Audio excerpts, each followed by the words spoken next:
It's All Her, the podcast. I'm your host, Geordie Lucas. I'm the founder and editor of It's All Her. I was an actress in a previous life and I'm a mum to a toddler. I've got a lot going on and I have a passion for helping women live simpler, better lives. For the latest in lifestyle and entertainment news, head to itsallher.com. October is Pregnancy and Infant Loss Awareness Month, and every year around 110,000 Australians have a miscarriage. Over 2,200 endure the unimaginable pain of stillbirth, and 600 lose their baby in the first 28 days after birth.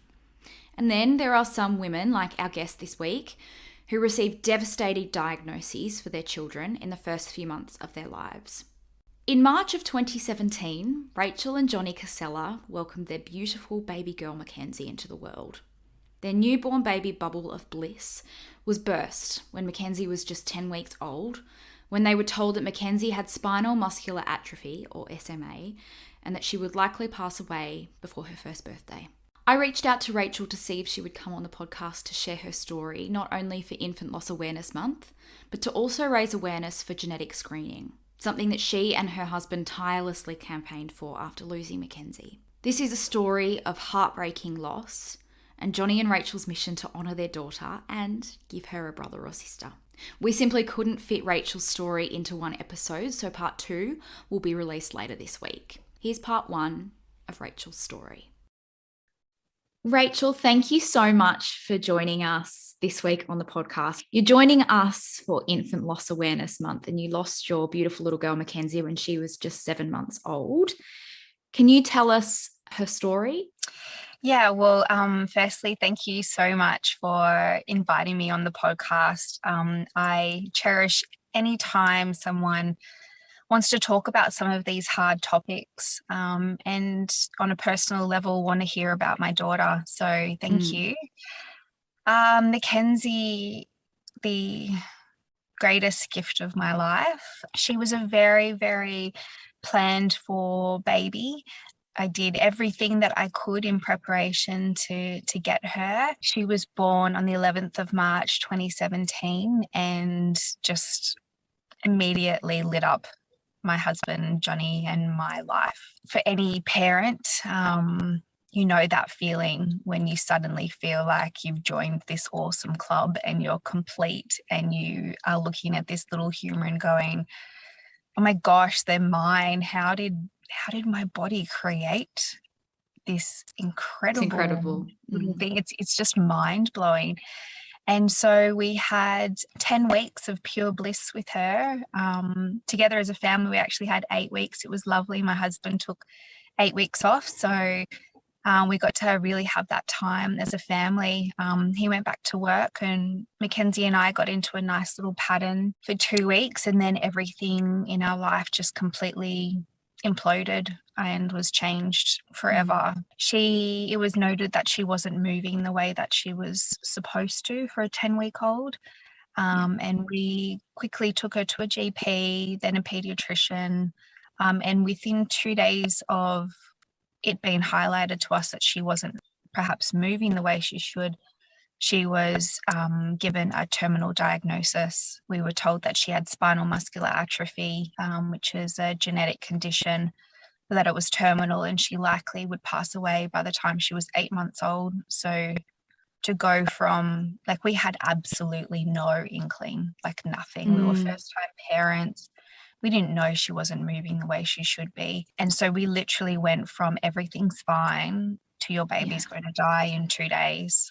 I can now speak about it without seeming emotional, which might be hard for people to listen to, but I've spoken about her purposefully nearly every single day for 4 years.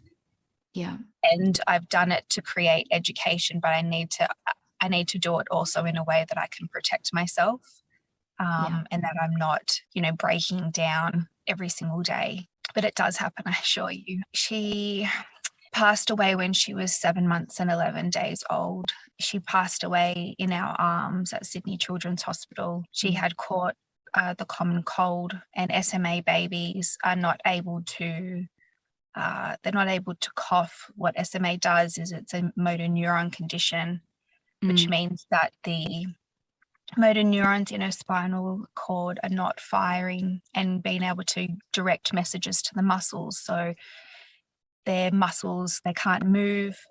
SMA babies lose their ability to move their arms and legs, and then eventually it starts to get to their organs and they can't breathe and they can't swallow, and they just get trapped in their body.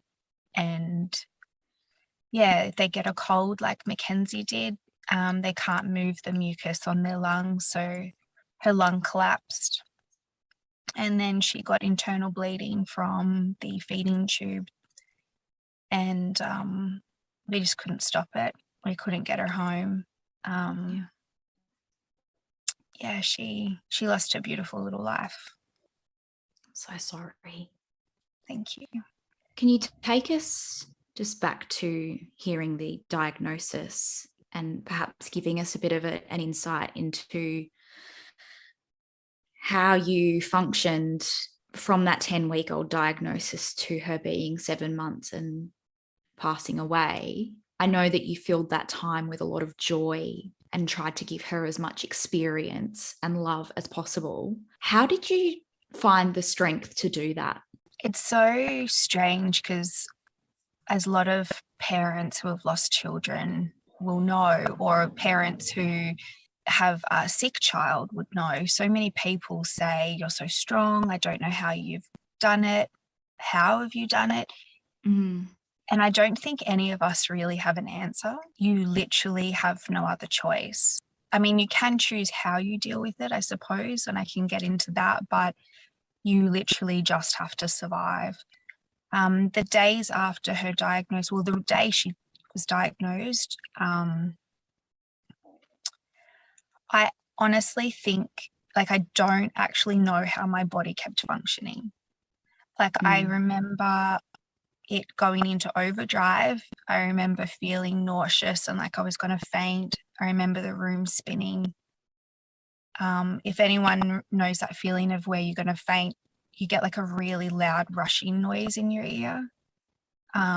Before things start to go a bit blank, I got that feeling. I couldn't pick her up in that moment because I was so scared that I was going to drop her, because I just didn't trust my body. Everything, the next like hour, like we had to walk back to our car and all these people were walking past us on the street. And I couldn't fathom the fact that we had just been told our world was going to die.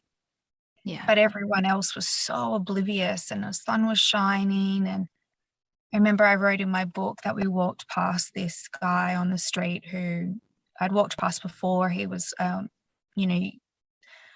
homeless or known alcoholic that would sit on this particular corner, and he was sitting drinking from a bottle in a brown paper bag. And I just wanted to scream at him that he was ruining his body when my daughter didn't get a healthy body to be able to ruin. Like, we just had to go into automatic pilot, get her to the car, put her in her car seat, drive home.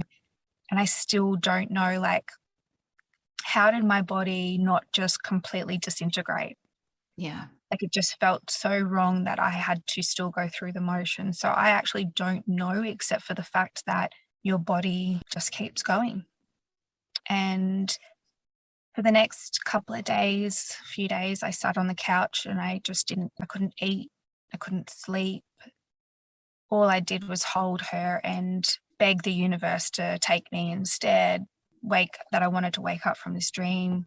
But then after a few days, like, I just remember Jonny and I looking at Mackenzie, and she was staring at us with these big sparkly blue eyes was looking at us with this little smile on her face, just with such joy. And I'm like, she doesn't know what's happening. Wait a minute. She has no clue. Like, she's looking at us, we're her world, and we're just being these sad people. Like, she can't move. She can't play with toys. So she's just laying there waiting for us. Yeah. And that was so completely, suddenly we were like, felt so selfish that we had even taken those few days to comprehend what was happening to us, because I look at babies now and I it devastates me to think that she was potentially looking at toys that she couldn't even reach to pick up. Like what other babies do, just simply putting things that they wanted to explore into their mouth. Like she didn't get that much of that opportunity. So we were just like, we need to live for her. Like, and I mean like proper live. We need to get off our asses and we need to show her the best time of her life. Like I had a promise, like I've got this book and I still haven't opened it yet all these years later, but I wanted to do something new for her every single day, whether it was a different taste sensation, a different person to meet, a different cafe to go to. Like she needed to have something different and new every single day. And I used to try to take a photo of whatever that was and put it into the book with the description, because I wanted to remember it when one day I was strong enough to read back over it. We also really wanted to travel with her. It was the middle of winter in Sydney and we hated the fact that she was all like rugged up. You know, when you want to see your little kid's bum, like they're so cute and squishy and like it's all covered. And so we just went, right, we've got to go. And we went to the warmest, furthest place we could in Australia. We took her to Broome, and our first little holiday was just us. And we went to a private beach with a glamping tent. And yeah, like we dipped her dummy in different types of sauces and we took her on a helicopter ride and she walked in dinosaur footprints and we just went, right, she needs to do everything. So over the next 5 months. Yeah. We took her to rainforests and we took her to snowfields and we put every sensation she could possibly have on her skin, like butterflies landing on her at a little butterfly sanctuary or. Yeah. And they're beautiful memories for you and Jonny as well. They're amazing. And I'm just so thankful that we pushed to give her that life. Like it wasn't easy. We needed to go do a GoFundMe to be able to pay. And that was really difficult for us because no one wants to ask for money. We had to beg work to be able to give us leave. We had to, like, it wasn't without complications, but we fought hard to give her the life that we wanted to give her. And so you celebrated her month days because you had been told that she probably wouldn't make it to her first birthday. Yeah. And you had just celebrated her 7th month day. Yeah. In Tasmania. Yeah, we took her to Tasmania. My parents have a property down there. They've had it for years and they still haven't built a house on it, which I keep hassling them about, but they've got a boat down there. Dad's dream was always to have a boat. So we took her down to Tassie and we went fishing and we went platypus spotting. And on the actual 7-month day, we took her yachting on my parents' boat. You know, we always made sure that her cake on her month day had something that she could have because she couldn't have the cake. But, it had custard or frosting. And I remember sitting on the boat, we were all having a glass of champagne to cheers her. And she was licking, Jonny was getting her to lick a flavor off of a Dorito, and the look on her face was so cute. The memories are incredible, and we didn't realize at the time that a week later she would be in hospital.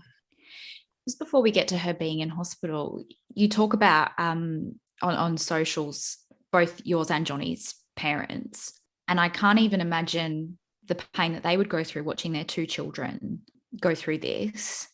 What was the sort of impact on them as grandparents and your family?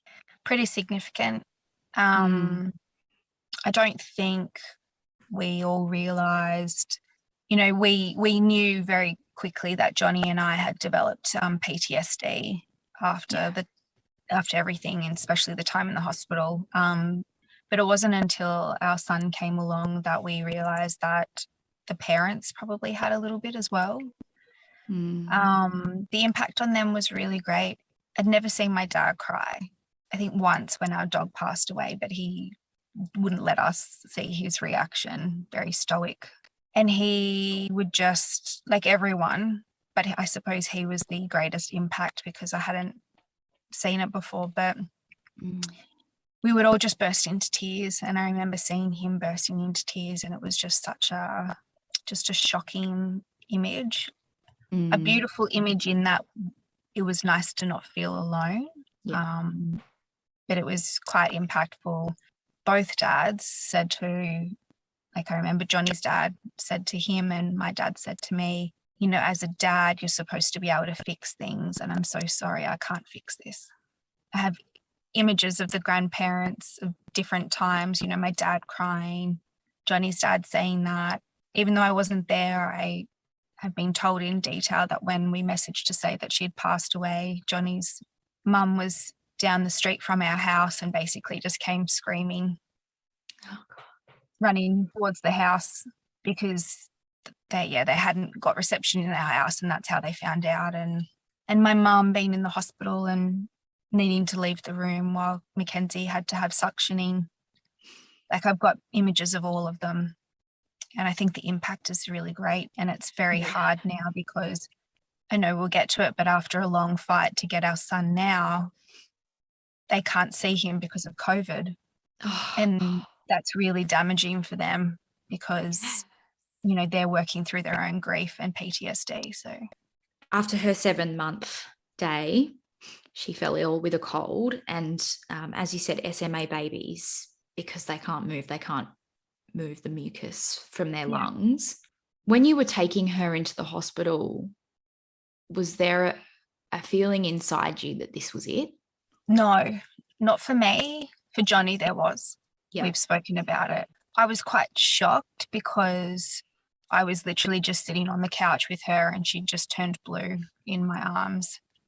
And Mum and I tried to resuscitate her and get her back as I was calling the ambulance and getting Jonny up. And it was such a, like, it just felt like it came out of nowhere. Like, she had been unsettled the night before. So, you know, we can look back in hindsight. But for anyone who has had a sick child, it's more often that with children, they tend to be okay and then be very sick quite suddenly, as opposed to adults who might gradually feel sick. Whereas children, it's very fast. And so it just sort of felt like it wasn't expected. And I think about this all the time. Jonny and I used to have conversation about what would be the best way for her to die. And I can't even believe that life makes you try to figure it out, because we were told with most SMA babies, they tend to go in and out of hospital for months on end as a slow decline. And that just sounded awful. So I went to the hospital in the ambulance. We went lights and sirens, and I was just strapped to the bed and I just was singing in her ear. It was to calm her down, but I think I was calming myself down. And we got to the hospital, we got to the emergency, and we were surrounded instantly by about 20 people. And even then, I still didn't think that it was going to go the way that it did. And speaking, Mackenzie's neurologist, Dr. Farah, she said when she walked into emergency that morning, she thought that Mackenzie wasn't even going to last the hour. So, and she lasted 5 more days. So she fought, she really fought. But Jonny was driving. I can't even understand. He probably wonders how I sat in the ambulance, and I wonder how he didn't. Like, how did he follow behind in a car? I think it just displays that you just have to do what you've been handed. It just is so unfathomable as well, and just so unfair, but also the sense of that you still have gratitude for how such a unfair situation played out, that you are still grateful that there wasn't such a long period of suffering for her. Yeah, you find yourself thinking and going through things that you never even thought you could. And then there's also, with everything we've been through, I still am so, like, I've really tried hard to make sure that Mackenzie is the hugest positive in my life I've ever had, and the biggest gift I've ever been given. I want post-traumatic growth. Even though I have post-traumatic stress, two things can be true. You know, I just want to make her proud. And I hate the idea of me going, oh, my life got bad when I had her, because really my life got a million times better. So she is proud. All the things you've achieved, which we're going to cover, but she is proud. Thank you. When was the moment that you realised that the end was near? We bounced in and out during the time in hospital, so it was looking really bad. We were very quickly taken from emergency up to ICU. So because her lung had collapsed, they were trying to get that working again. That involved a technique called suctioning, which is just horrific. It involved massaging the chest, which Kenzie actually liked. I mean, she was asleep probably maybe after half a day of being in the hospital. I remember we were playing the Wiggles to her, and I was actually almost thankful that she had gone to sleep, because I remember her just looking at me. She would just switch her little eyes towards me, and I could tell that she was asking me to make it better, and I just couldn't. And all I wanted, we had to do a resuscitate and do not resuscitate plan, one of the many things that you're asked to do that is just unfathomable. But Jonny and I were always on the same page that the one thing that we wanted was for her to never feel any pain. We wanted quality of life, for even if it was a short amount of time that she'd be here. We couldn't drag out her pain just for us. It just didn't seem fair. Yeah, I was almost thankful when she closed her eyes, because then maybe she wasn't feeling everything. Jonny still remembers thinking I don't know, he just kind of knew that she was going to close her eyes soon. And we've got a photo of the last time she had her eyes open, which is, I'm thankful that we've got, but I can't look at. Not yet. Yeah, so the massaging she seemed to like, and we know that because her heart rate would go up and down, and that's how we kind of was able to tell if she was, maybe what she was feeling. Yeah, okay. And she seemed to like the massage part, but then the suctioning happened, where they have to put a tube down into the lungs, and then they press really heavy on her chest and suction the mucus out of her lungs. And Jonny couldn't be in the room, and I remember my mum, she couldn't either, but I just remember thinking, well, if Mackenzie has to go through it, I have to stay. So I would just stay there. They eventually got her lung back, and so we really thought, like, there were moments where we thought we're not getting her home, and then they told us that her lung was getting better. I still remember the few hours that we thought she was coming home. They told us to take a break and to go to Ronald McDonald family room, but we were called urgently to come back when we got there, because they'd had to put a feeding tube down, and we're not quite sure if that was it, but something nicked her stomach and she started bleeding internally. It was pretty severe, because I remember changing her nappies and they were just filled with blood. And we kept giving her blood transfusions, trying to hope that it would recover and her hemoglobin would go up.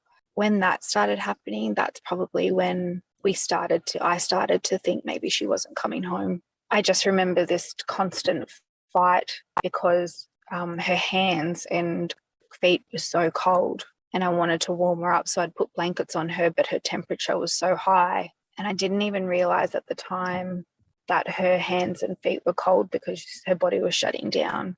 I just thought that I needed to warm her up, and it felt like it was really evil that people weren't letting me.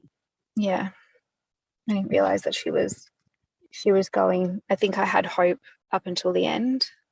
Yeah, we had agreed with the doctors that we would do one more hemoglobin test to check whether the internal bleed had clotted. And I remember when I thought that we weren't going to bring her home, and it was when they moved us from an ICU bed into a private ICU room. We went from a private ICU room to a double room to be able to fit a couple of beds that they would push together so we could have one last night cuddling her. And that's when I knew that I don't think we were going to take her home, but we asked if we could have one more night with her, and they checked her hemoglobin. And I remember, I think it was at about 2 a.m, the doctor came in and woke Jonny and I up and said that it hadn't risen, and we just said, let us finish this night and then we'll take her mask off, because she had an oxygen mask on. And they brought us in this little kit of things that we could do. What was in the kit? There was a book that we have a copy of now, called The Invisible String, and it talks about how no matter where she would go, there was always an invisible string that would connect us forever.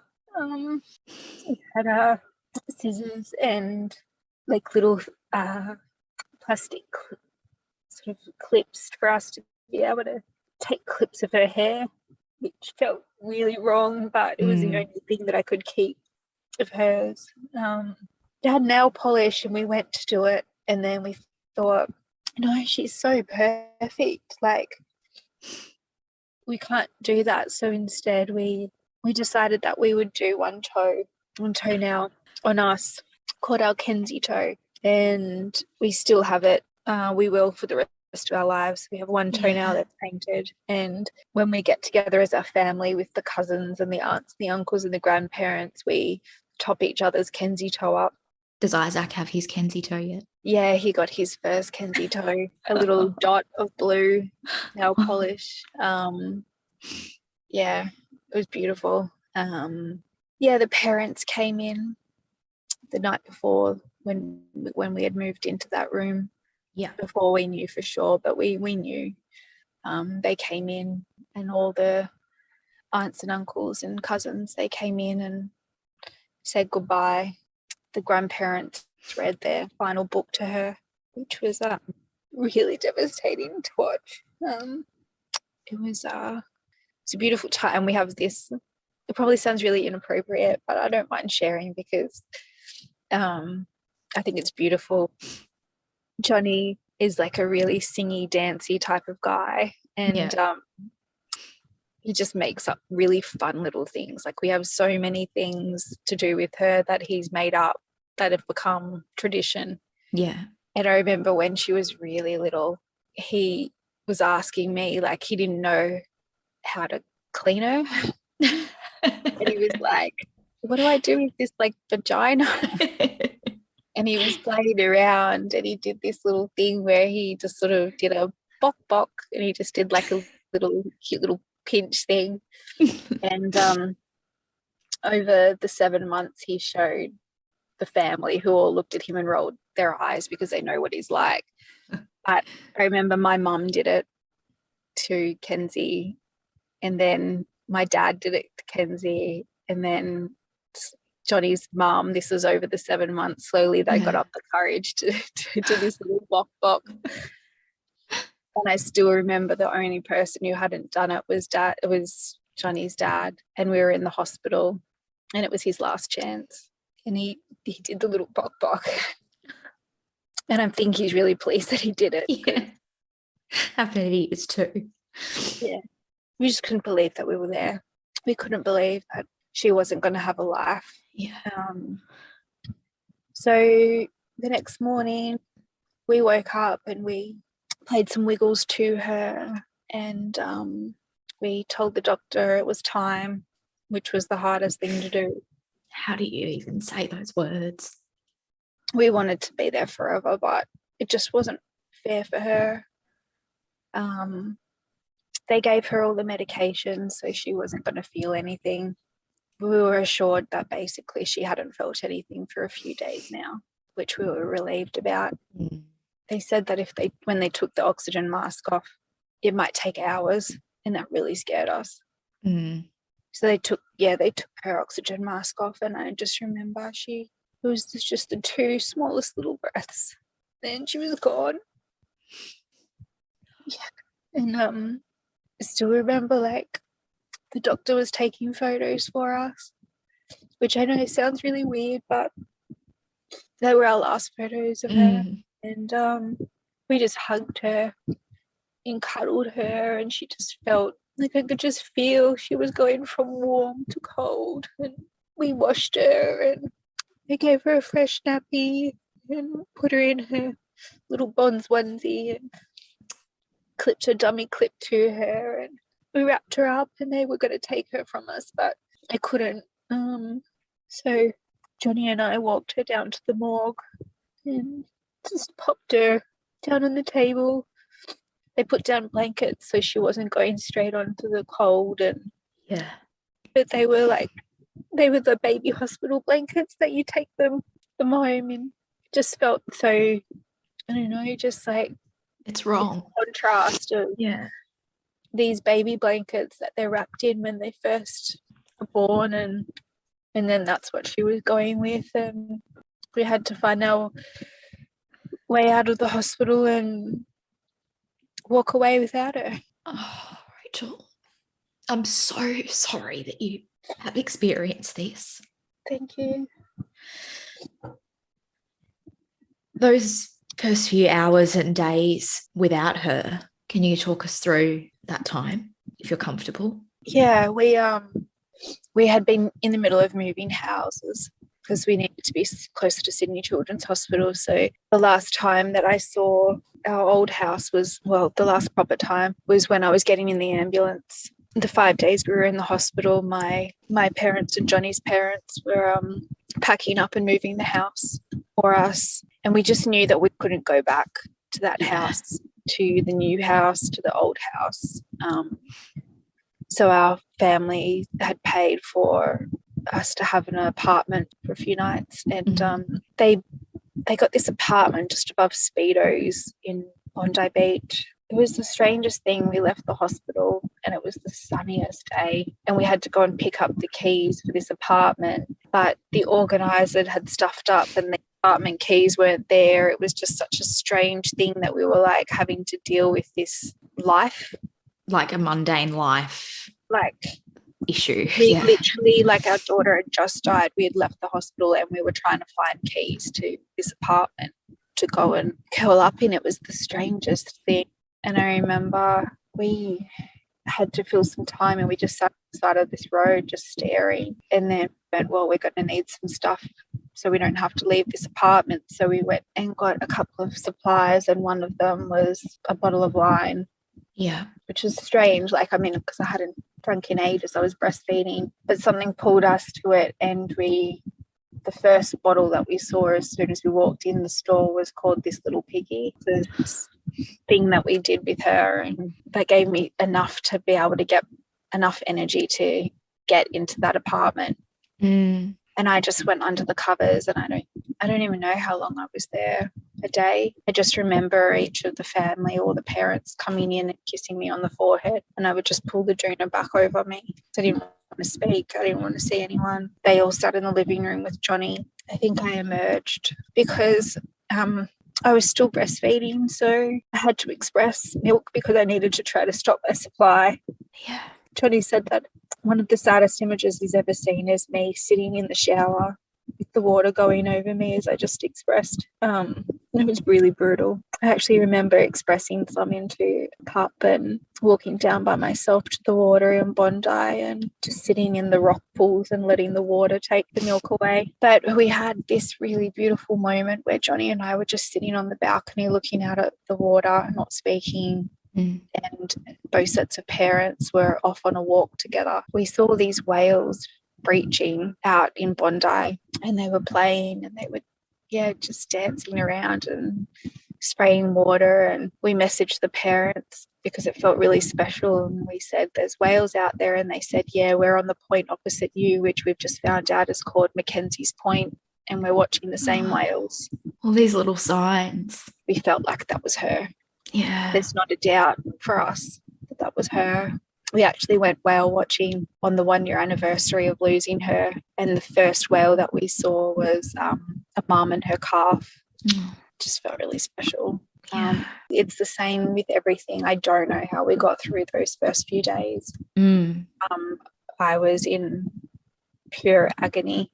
Yeah. Felt like I was being ripped apart, but it just feels so strange when you feel like your body should be, like I said, it should be falling apart, but it's not. It just keeps going.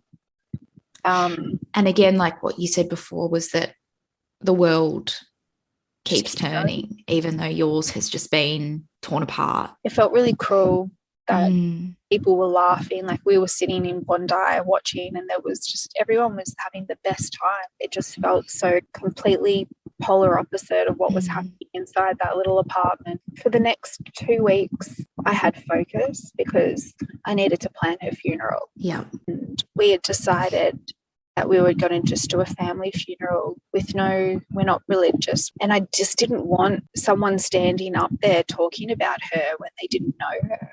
So instead, we arranged this family funeral where we had her in her little casket in the middle. And we, as a family, it was, Jonny and me, both sets of parents.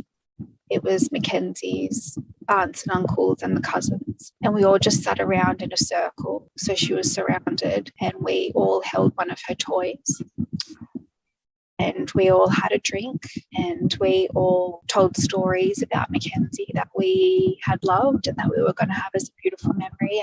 And the grandparents read their books to her, and we watched videos, and we played her favourite song, which is Britney Spears, Hit Me Baby One More Time.